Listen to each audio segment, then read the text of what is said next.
ఇవాల్టి రెసిపీ రవ్వ లడ్డు. చూడండి ఎలా చేశానో.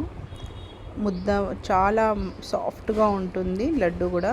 ఇక్కడ మనము నెయ్యిలో మంచిగా డ్రై ఫ్రూట్స్ వేయించుకొని తీసుకోవాలి. పచ్చి కొబ్బరి ముక్కలు చేసి కచ్చా పచ్చాగా కొంచెం మిక్సర్ గ్రైండర్లో గ్రేట్ చేసుకోవాలి. తర్వాత నేను ఇక్కడ తీసుకున్నాను ఒక కొబ్బరి మొత్తం. తర్వాత 3 కప్పుల మన బాంబే రవ్వ మంచిగా వేయించుకోవాలి. కొబ్బరి ఇంకా రవ్వ చూపించాను కదా, ఎంత కొబ్బరి ఉంటే అంత కొబ్బరి.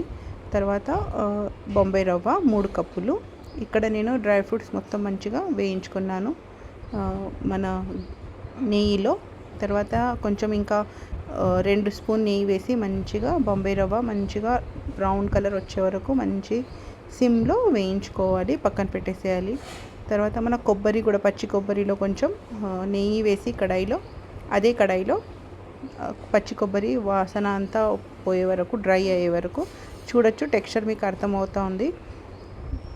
మంచిగా వేయించుకొని పక్కన పెట్టుకోవాలి. తర్వాత 2 రవ్వ ఇంకా మన కొబ్బరి మిక్స్ చేసేసుకోవాలి. ఇప్పుడు నేను ఇక్కడ 3 కప్పుల బొంబాయి రవ్వ తీసుకున్నాను. అయితే అందులో 2 కప్పుల చక్కెర వేయాలి. పౌడర్ చేసే అవసరం లేదు, అలాగే నిదానంగా వేసేసేయండి. వేసేసి అందులో ఇలైచీ పౌడర్ ఒక 1 స్పూన్ వరకు వేసేసి మంచిగా మిక్స్ చేసుకోండి. మిక్స్ చేసుకున్న తర్వాత అందులో 1 కప్పు పాలు వేయాలి.